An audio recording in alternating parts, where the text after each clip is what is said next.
Di meja makan, suamiku berkata dengan lantang, "Aku menyesal menikahimu. Aku bisa mendapatkan wanita yang lebih cantik dan kaya dari kamu." Tanpa banyak kata, aku mulai menyusun strategi. Hanya dalam 3 hari, ia menyesal seumur hidup. Sebelum masuk ke ceritanya, bagi yang subscribe channel ini semoga dilimpahkan rizkinya, disehatkan badannya dan dilancarkan hajat hidup dan akhiratnya oleh Allah Subhanahu wa Ta'ala. Tulis di kolom komentar, kamu nonton dari kota mana aja? Dan mari kita mulai ceritanya. Suara denting sendok yang beradu dengan piring porselen terdengar seperti lonceng kematian bagi ketenangan malam itu. Di sebuah ruang makan yang cukup mewah di kawasan perumahan elit Cipocok Jaya, Serang, udara terasa mendidih meski pendingin ruangan bekerja maksimal. Maya menatap piringnya dengan pandangan kosong, sementara Aris, suaminya, duduk di hadapannya dengan rahang yang mengeras dan tatapan mata yang penuh penghinaan. Tidak ada romansa, tidak ada kehangatan. Yang ada hanyalah aroma ketegangan yang menyesakkan dada. Aku sudah memikirkan ini matang-matang sejak kita pindah ke Serang 2 tahun lalu. Aris memulai pembicaraan. Suaranya berat dan bergetar karena amarah yang dipendam. Ia meletakkan garpunya dengan kasar hingga menimbulkan bunyi nyaring yang memuakan. Lihat dirimu, Maya. Apa yang tersisa darimu selain daster kusam dan aroma dapur yang menempel di kulitmu setiap hari? Aku adalah manajer pemasaran dengan masa depan gemilang di perusahaan pengembang terbesar di Banten. Rekan-rekanku membawa istri yang bisa diajak bicara tentang saham dan investasi, bukan istri yang hanya tahu harga cabai di pasar raw. Maya terdiam. Ia tidak membela diri, tidak juga menangis. Jemarinya yang ramping hanya memilin taplak meja putih dengan lembut. Ketenangannya justru membuat Aris semakin meledak. Pria itu berdiri, menumpuk kedua tangannya di atas meja makan, mencondongkan tubuhnya hingga wajahnya hanya berjarak beberapa sentimeter dari wajah istrinya. "Aku menyesal menikahimu. Itu kenyataannya," teriak Aris lantang. Suaranya menggema hingga ke sudut-sudut langit rumah mereka. "Kalau dulu aku tidak terjebak rayuan manis ayahmu yang hanya guru sekolah itu, aku pasti sudah menikah dengan wanita yang jauh lebih cantik dan kaya darimu. Dengan posisiku sekarang, aku bisa mendapatkan wanita manapun di kota ini.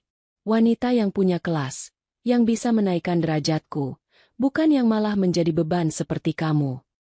Kalimat itu meluncur seperti belati yang diasah tajam, menyayat harga diri Maya hingga ke akarnya.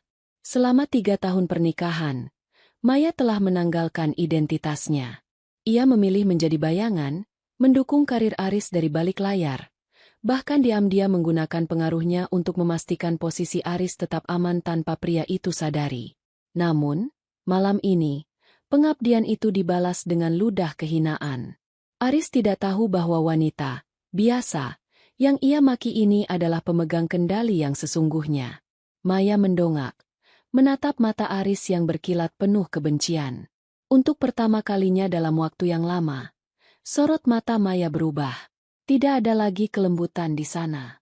Yang ada hanyalah ketajaman yang dingin, sebeku es di kutub. Ia menarik napas panjang, menghirup aroma harga dirinya yang baru saja diinjak-injak, lalu menghembuskannya dengan sebuah keputusan yang bulat. "Jadi, itu yang kamu rasakan, Mas?" tanya Maya dengan nada bicara yang sangat tenang, hampir tanpa emosi. "Kamu merasa aku adalah beban? Kamu merasa pantas mendapatkan yang lebih baik karena jabatanmu di perusahaan itu?" Aris tertawa mengejek, tawa yang terdengar sangat sombong. "Tentu saja. Besok, aku akan mengajukan cerai. Aku sudah tidak tahan lagi melihatmu. Kamu hanya akan menghambat langkahku untuk naik menjadi direktur cabang. Pergilah dari sini, kembali ke rumah kecilmu yang pengap itu. Jangan bawa apapun, karena semua yang ada di sini adalah hasil keringatku." Setelah mengucapkan kata-kata kejam itu, Aris melangkah pergi menuju kamar mereka, membanting pintu dengan kekuatan yang membuat bingkai foto di dinding bergetar. Maya masih duduk di kursinya. Ia tidak beranjak. Ia menatap piring makan Aris yang masih menyisakan sedikit nasi dan lauk. Pelan-pelan, Maya mengambil telepon genggamnya yang tersembunyi di balik saku dasternya. Ia menekan sebuah nomor yang sudah lama tidak ia hubungi. Sebuah nomor yang akan mengguncang stabilitas ekonomi di pusat kota Serang jika ia menghendakinya. "Halo, Paman," ucap Maya saat sambungan tersambung. Suaranya tidak lagi terdengar seperti istri yang tertindas. Suaranya berwibawa, penuh kuasa. "Tarik semua dukungan modal dari proyek pembangunan pusat perbelanjaan di Serang Timur." "Ya, proyek yang dikelola oleh Aris. Batalkan semua kontrak dalam waktu 3 hari. Aku ingin melihat setinggi apa dia bisa terbang tanpa sayap yang selama ini aku berikan." Di seberang telepon, suara seorang pria tua terdengar terkejut namun patuh. "Nona muda, apa Anda yakin? Itu berarti Anda akan menunjukkan jati diri Anda yang sebenarnya." "Sudah saatnya, Paman," jawab Maya sambil tersenyum tipis, sebuah senyuman yang menyimpan badai di baliknya. "Dia bilang dia bisa mendapatkan wanita yang lebih cantik dan kaya dariku. Mari kita lihat, apakah kecantikan dan kekayaan itu akan tetap menatapnya saat dia merangkak di jalanan." Maya menutup teleponnya. Ia bangkit berdiri, melepaskan celemek yang masih melingkar di pinggangnya, dan membuangnya ke lantai. Langkah kakinya terdengar mantap saat ia menuju ruang kerja kecil di sudut rumah. Di sana, di dalam sebuah kotak terkunci, tersimpan dokumen-dokumen yang akan mengubah jalannya sejarah dalam 3 hari ke depan. Aris baru saja membangunkan naga yang sedang tidur, dan ia tidak akan pernah menyangka bahwa kehancurannya dimulai tepat dari meja makan yang ia banggakan. Rencana sudah tersusun di kepala Maya. Malam ini adalah malam terakhir ia menjadi istri yang penurut. Besok, kota Serang akan menyaksikan bagaimana seorang wanita yang dihina akan meruntuhkan kesombongan seorang pria hanya dengan satu jentikan jari. Ia tidak butuh kemarahan yang meledak-ledak. Ia hanya butuh waktu 3 hari untuk membuat Aris menyesal seumur hidupnya. Pagi di kota Serang disambut dengan kabut tipis yang menyelimuti Menara Banten di kejauhan. Namun di dalam rumah mewah itu, suasana jauh lebih dingin daripada udara luar. Maya terbangun sebelum matahari benar-benar menyentuh ufuk. Tidak ada lagi rutinitas membuatkan kopi kesukaan Aris atau menyiapkan kemeja yang sudah disetrika rapi. Ia duduk di tepi ranjang tamu, menatap pantulan dirinya di cermin. Wajah yang selama ini ia rias seadanya untuk menyenangkan hati suaminya yang ingin terlihat dominan, kini menatap balik dengan sorot mata yang penuh perhitungan. Maya membuka sebuah brankas kecil yang tersembunyi di balik lemari pakaian di kamar tamu. Di dalamnya, tersimpan sebuah kartu hitam tanpa batas limit dan sebuah map kulit berisi akta kepemilikan saham mayoritas pada perusahaan induk yang menaungi tempat Aris bekerja.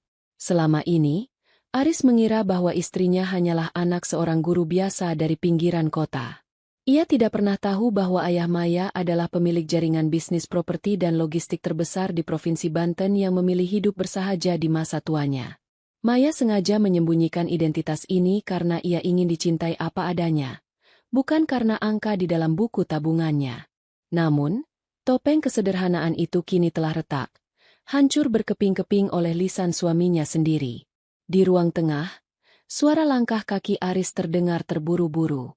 Pria itu tampak gagah dengan setelan jas abu-abu, namun wajahnya masih memancarkan sisa-sisa kemarahan semalam. Ia melihat Maya sedang duduk di ruang tamu dengan pakaian yang berbeda, bukan daster, melainkan setelan blazer formal yang selama ini tersimpan rapat di dasar lemari. "Mau kemana kamu dengan pakaian seperti itu? Mau mencari simpati ke tetangga atau mengadu pada ayahmu yang miskin itu?" ejek Aris sambil memperbaiki dasinya di depan cermin ruang tamu. Ia bahkan tidak sudi menoleh sepenuhnya pada istrinya. "Ingat, Maya, mulai hari ini aku akan mengurus surat cerai kita. Sebaiknya kamu mulai berkemas.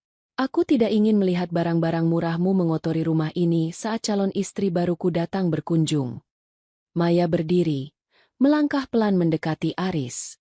"Kamu begitu yakin akan segera mendapatkan penggantiku, Mas?" Di kota sekecil Serang ini, kabar buruk menyebar lebih cepat daripada api di musim kemarau.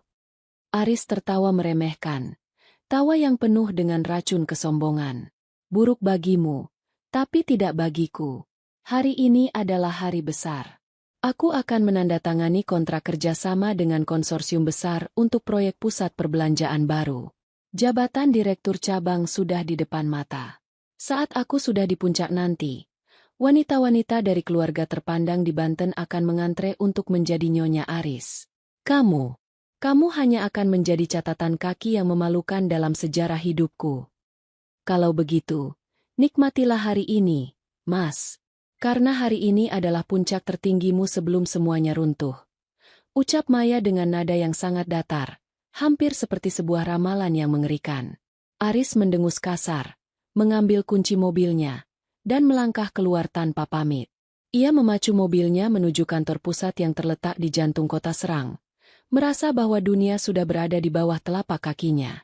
Ia tidak menyadari bahwa di belakangnya, Maya juga melangkah keluar menuju sebuah mobil sedan hitam mewah yang sudah menunggu di ujung jalan, dikemudikan oleh seorang pria tegap bersafari yang langsung menunduk hormat saat melihatnya. Kita ke kantor pusat, Pak Salim. Perintah Maya singkat saat ia duduk di kursi belakang. Baik, Nona muda. Semua pemegang saham sudah menunggu di ruang rapat rahasia. Sesuai instruksi Anda, kami telah membekukan semua aliran dana untuk proyek yang dikelola Tuan Aris. Jawab sang sopir dengan nada formal. Maya menatap jalanan Serang yang mulai padat. Ia melihat kantor-kantor dinas, alun-alun, dan gedung-gedung yang sebagian besar berdiri di atas tanah keluarga besarnya.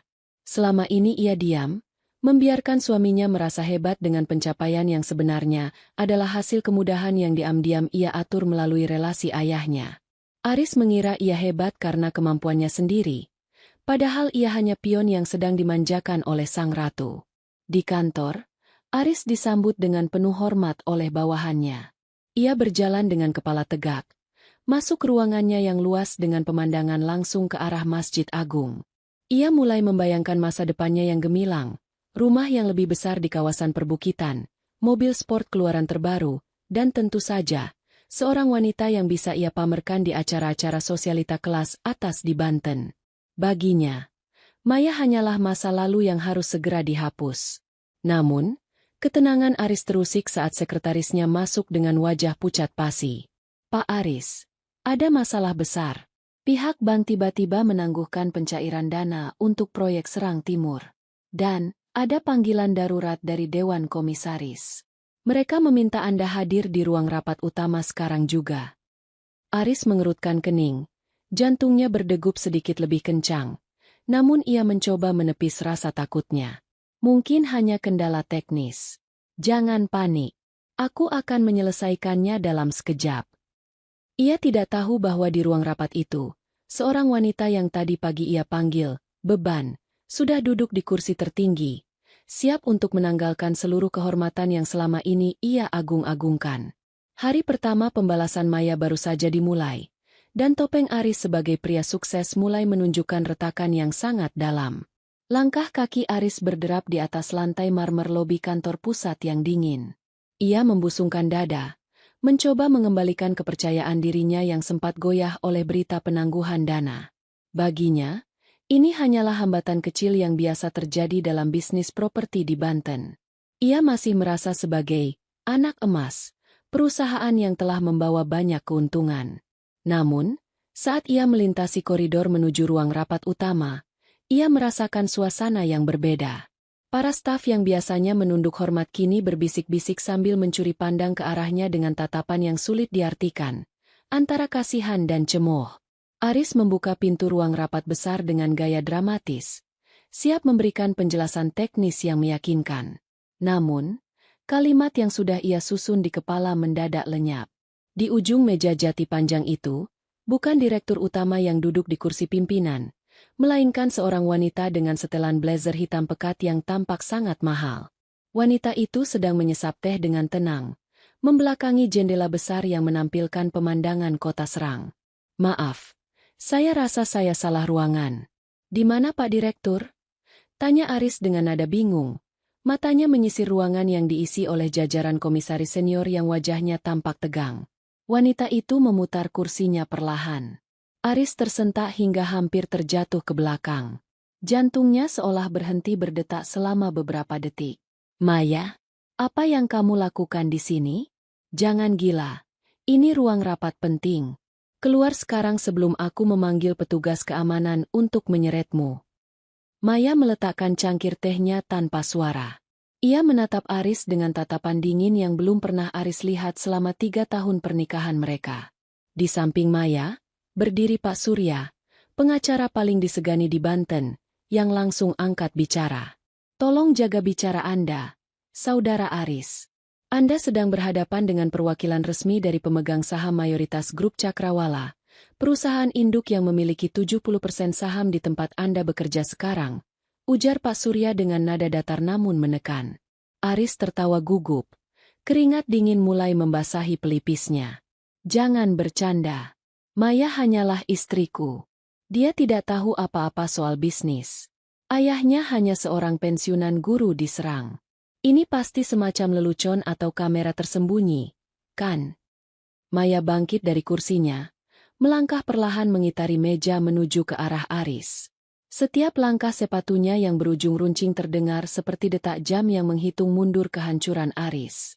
Mas, kamu terlalu sibuk dengan bayangan kehebatanmu sendiri sampai kamu lupa memeriksa siapa yang sebenarnya menyokong kariermu selama ini.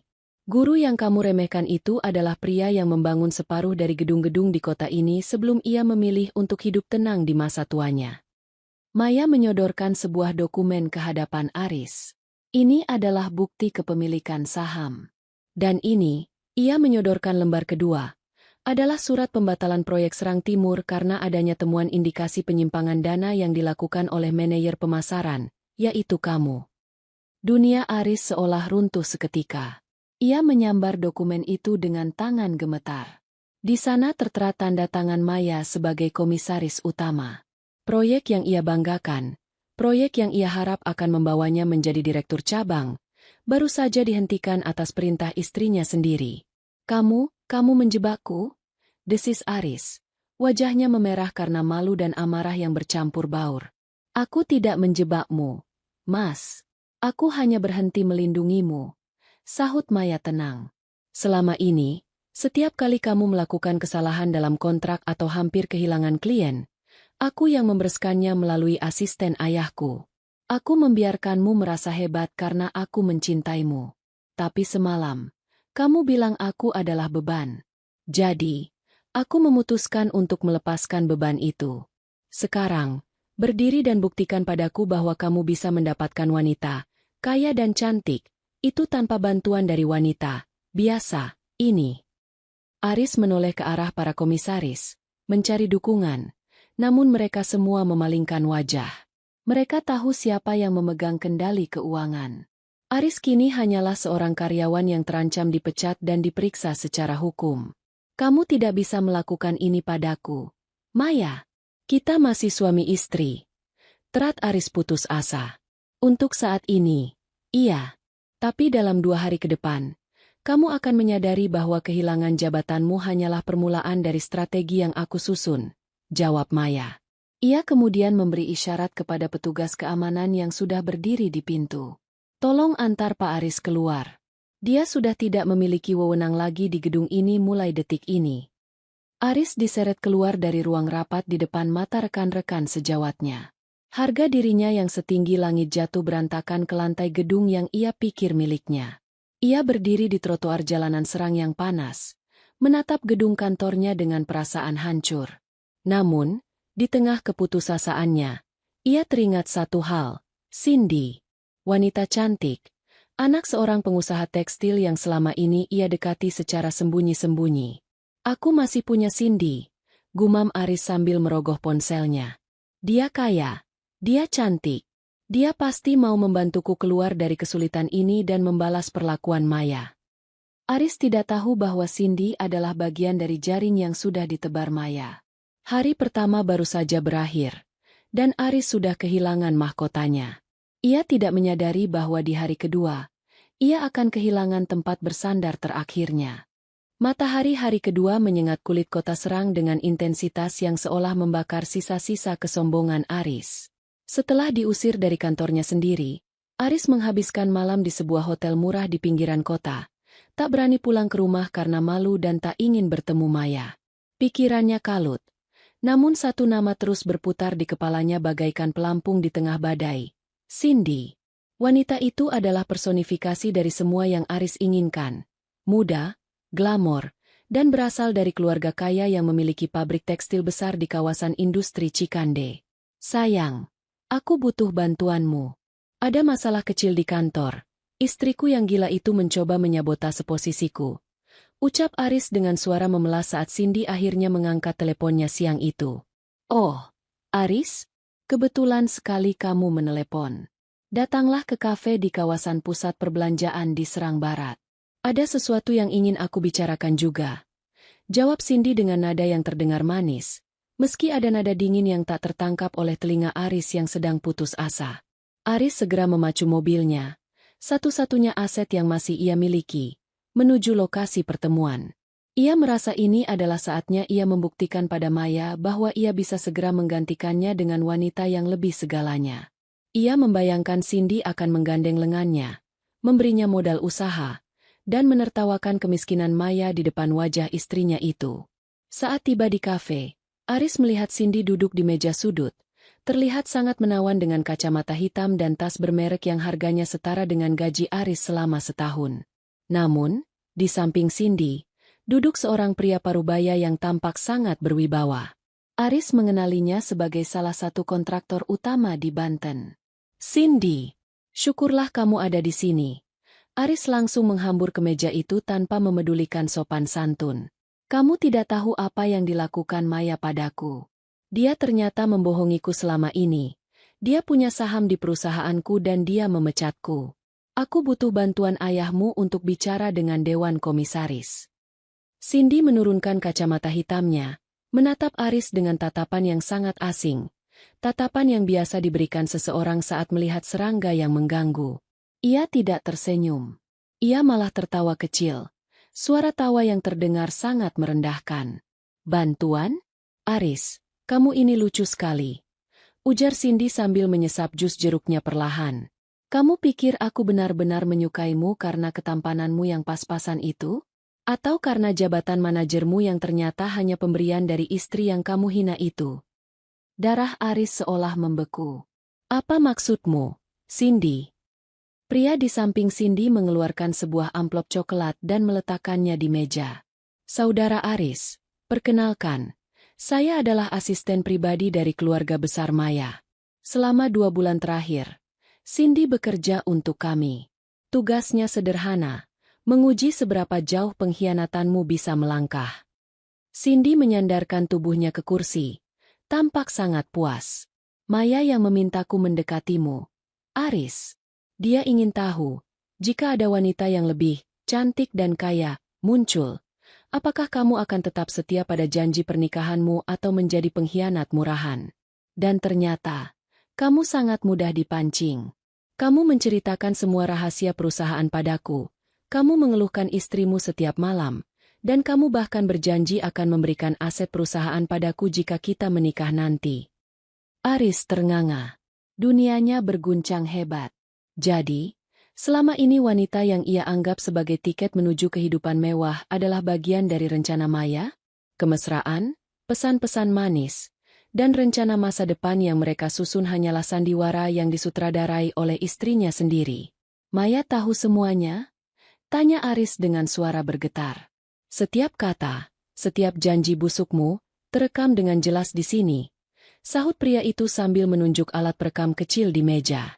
Dan yang perlu kamu tahu, ayah Cindy sebenarnya adalah rekan bisnis lama ayah Maya. Mereka tidak butuh bantuanmu. Justru kamulah yang baru saja kehilangan segalanya karena keserakahanmu. Cindy berdiri, mengenakan kembali kacamata hitamnya. Satu tips untukmu, Aris. Jangan pernah meremehkan wanita yang tidak banyak bicara.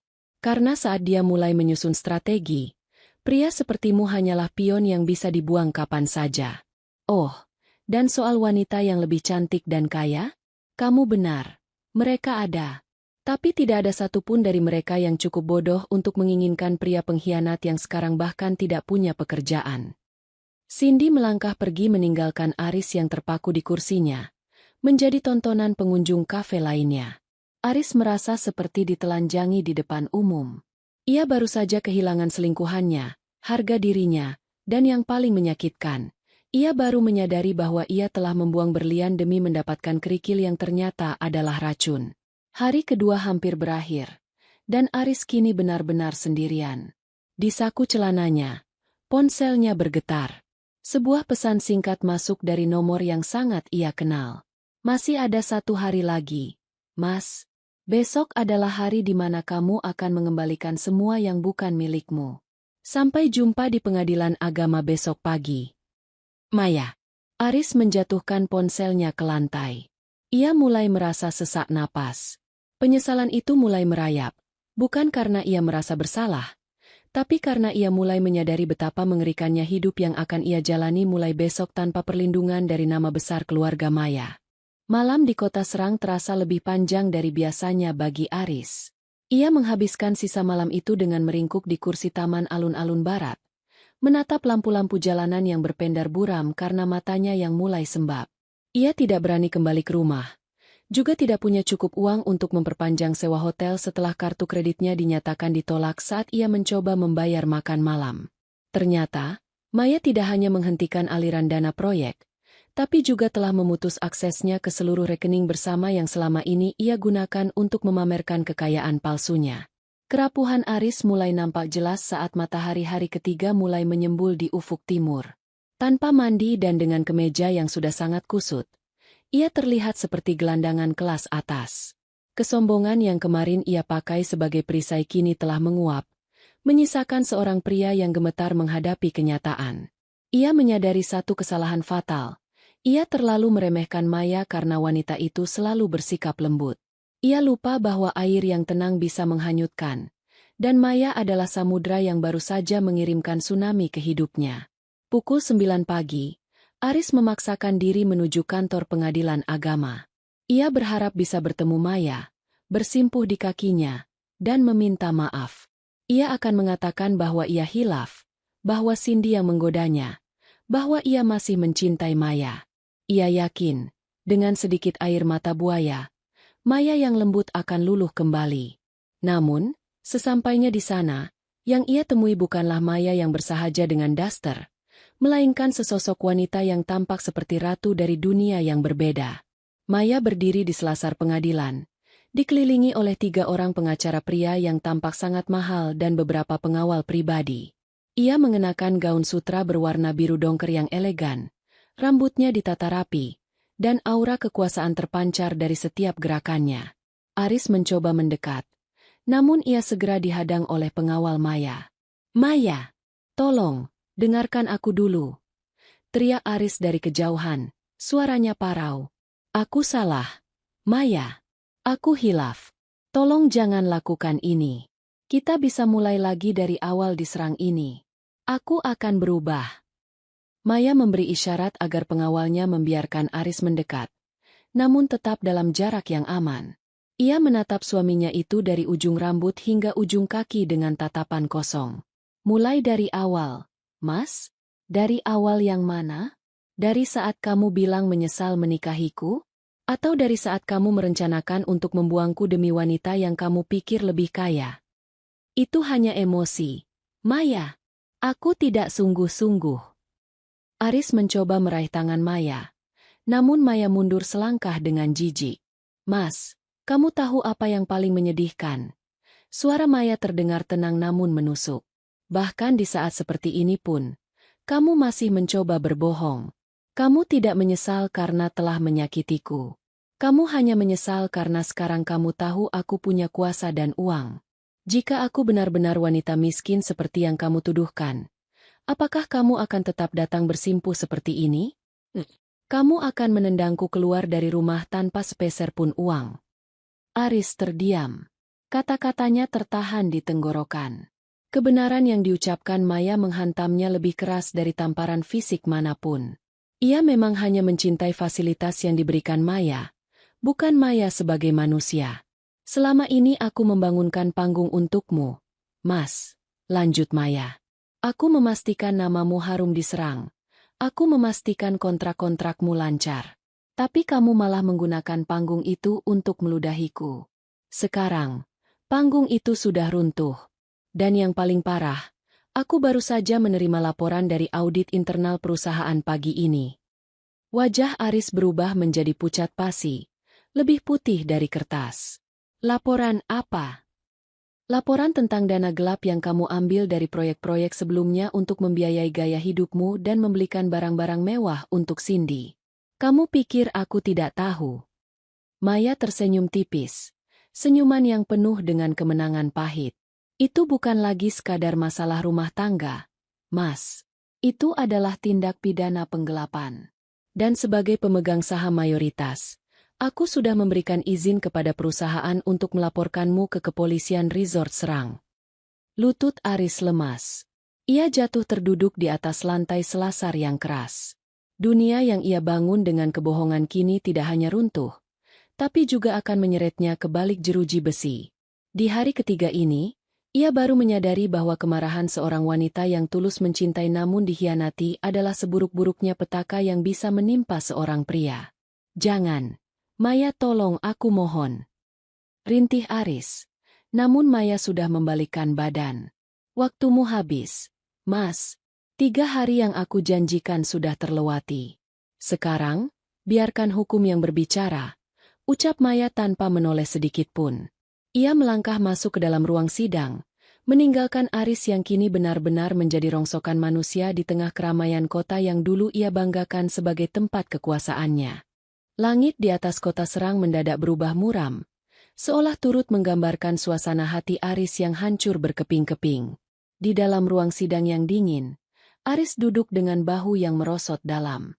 Ia tidak lagi melihat Maya sebagai istrinya, melainkan sebagai sosok hakim yang telah menjatuhkan vonis mati atas seluruh masa depannya. Setiap kata yang diucapkan hakim ketua mengenai proses perceraian terasa seperti paku yang dipukul masuk ke peti matinya. Namun, itu barulah permulaan dari kehancuran yang sesungguhnya. Saat sidang baru saja ditunda, pintu ruang sidang terbuka dengan kasar. 2 orang pria berseragam kepolisian masuk dan langsung berjalan menuju meja tempat Aris duduk. Suasana seketika menjadi riuh oleh bisik-bisik pengunjung sidang. Aris menatap mereka dengan mata terbelalak. Keringat dingin mengucur deras dari keningnya hingga membasahi kerah kemejanya yang sudah dekil. "Saudara Aris?" tanya salah satu petugas dengan nada tegas yang menggema di ruangan itu. "Kami dari Polres Serang. Kami memiliki surat perintah penangkapan atas nama Anda terkait dugaan tindak pidana penggelapan dana perusahaan dan pencucian uang berdasarkan laporan dari pihak grup Cakrawala." Aris mencoba berdiri, namun kakinya terasa seperti jeli. Ia menoleh ke arah Maya yang sedang berdiri tenang di sisi lain ruangan sambil merapikan tas kulitnya. "Maya, tolong aku. Jangan biarkan mereka membawaku. Kita bisa bicara baik-baik. Aku akan kembalikan semuanya." Maya berhenti sejenak. Ia menoleh ke arah Aris dengan tatapan yang sangat datar, seolah ia sedang melihat orang asing yang baru ia kenal di jalan. "Sudah terlambat untuk bicara. Mas, kamu sendiri yang bilang bahwa aku adalah beban yang menghambat langkahmu. Sekarang, aku hanya membantumu melepaskan semua beban itu, termasuk jabatan dan kebebasanmu yang kamu salah gunakan." Kedua petugas itu segera memborgol tangan Aris. Bunyi klik logam yang mengunci di pergelangan tangannya terdengar sangat nyaring, memutus segala harapan yang tersisa. Aris digiring keluar dari ruang sidang melewati kerumunan wartawan lokal yang entah bagaimana sudah mengetahui berita jatuhnya sang manajer idola Serang tersebut. Kilatan lampu kamera membutakan matanya, sementara pertanyaan-pertanyaan tajam menghujamnya dari segala arah. "Pak Aris, benarkah Anda menggunakan uang proyek untuk bersenang-senang dengan wanita lain? Bagaimana tanggapan Anda mengenai kepemilikan saham istri Anda?" Aris hanya bisa menunduk, mencoba menyembunyikan wajahnya di balik borgolnya. Ia merasa seperti tikus yang terpojok di saluran air yang kotor. Dalam hitungan jam, citranya sebagai pria sukses yang dikagumi di kantor-kantor pemerintahan Serang berubah menjadi penjahat rendahan yang mengkhianati istrinya sendiri.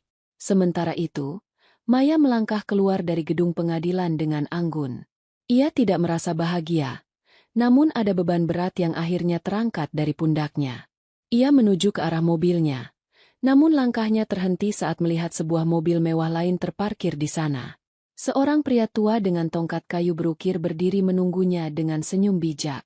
Itu adalah ayahnya, pria yang selama ini dihina Aris sebagai pensiunan guru miskin. "Sudah selesai, Nak?" Tanya sang ayah sambil mengelus pundak Maya. Sudah, ya. Semuanya runtuh dalam 3 hari. Persis seperti yang dia lakukan pada hatiku selama 3 tahun. Jawab Maya lirih.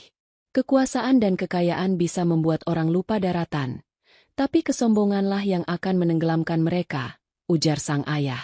Sekarang, istana pasirnya sudah tersapu ombak. Aris tidak hanya kehilangan kamu, dia kehilangan dirinya sendiri.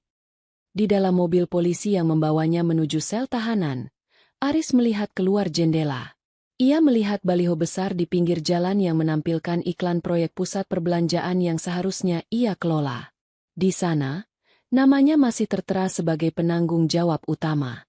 Air mata penyesalan akhirnya jatuh, bukan karena ia menyadari betapa jahatnya ia pada Maya, melainkan karena ia sadar bahwa mulai malam ini, ia tidak akan lagi tidur di kasur empuk dengan pendingin ruangan, melainkan di lantai semen yang dingin bersama para kriminal lainnya.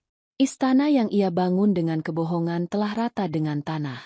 Aris meratap di pojok kursi mobil polisi, menyadari bahwa ramalan Maya benar. Dalam 3 hari, ia telah berubah dari raja kecil diserang menjadi pesakitan yang tidak memiliki apa-apa lagi kecuali penyesalan yang akan menghantuinya seumur hidup. 1 minggu telah berlalu sejak drama di pengadilan agama itu mengguncang jagat sosial kota Serang. Namun, bagi Aris, setiap detik di dalam sel tahanan terasa seperti 1 tahun penyiksaan batin. Ia kini duduk di sebuah kursi kayu panjang di dalam ruang kunjungan yang pengap. Dindingnya berwarna krem kusam dengan aroma karbol yang menusuk hidung. Tidak ada lagi parfum mahal atau kemeja sutra. Yang ada hanyalah seragam tahanan berwarna oranye mencolok yang membuat kulitnya terasa gatal dan harga dirinya hangus terbakar. Pintu jeruji besi terbuka, dan seorang petugas memanggil namanya. Aris mendongak penuh harap. Ia mengira itu adalah pengacaranya yang membawa berita penangguhan penahanan, atau mungkin Cindy yang datang dengan rasa iba. Namun, yang muncul dari balik pintu adalah Maya. Ia datang sendirian, tanpa pengawal, tanpa pengacara. Ia mengenakan kebaya modern sederhana namun terlihat sangat berwibawa, mencerminkan kelas yang sesungguhnya, sesuatu yang selama ini gagal dipahami oleh Aris. Mereka duduk berhadapan, dipisahkan oleh sekat kaca tebal. Maya meletakkan sebuah map plastik di atas meja. Aku datang untuk menyelesaikan bagian terakhir dari kesepakatan kita, Mas. Ucap Maya melalui gagang telepon penghubung. Suaranya sangat tenang. Tidak ada lagi amarah, hanya ada kekosongan yang dingin. Maya, syukurlah kamu datang. Isak Aris. Air matanya jatuh tanpa tertahan. Tolong cabut laporannya. Aku akan melakukan apapun. Aku akan menjadi pembantumu. Aku akan bekerja di kebun ayahmu. Tolong jangan biarkan aku membusuk di sini. Aku baru sadar. Aku mencintaimu. Maya. Aku hanya tersesat. Maya menatap suaminya dengan tatapan yang sangat dalam, seolah sedang melihat puing-puing bangunan yang sudah tidak mungkin diperbaiki lagi. Kamu tidak mencintaiku, Mas. Kamu hanya mencintai kenyamanan yang aku berikan. Kamu menangis sekarang karena kamu kehilangan fasilitas, bukan karena kehilangan aku. Kalau kamu memang mencintaiku, kamu tidak akan pernah membandingkan aku dengan wanita lain di meja makan kita sendiri. Maya mendorong map itu lebih dekat ke kaca. Ini adalah surat penyerahan aset. Rumah di Cipocok, mobil yang kamu pakai, dan apartemen kecil yang diam-diam kamu beli atas nama Cindy di Tangerang. Semuanya sudah disita oleh perusahaan sebagai ganti rugi atas dana yang kamu gelapkan. Kamu sekarang secara resmi tidak memiliki apa-apa atas namamu sendiri. Aris menatap dokumen itu dengan tangan gemetar. Ia baru menyadari bahwa Maya benar-benar telah memperteli seluruh hidupnya hingga ke tulang. Lalu, bagaimana dengan aku setelah aku keluar dari sini? Itu bukan lagi urusanku, Mas, jawab Maya datar.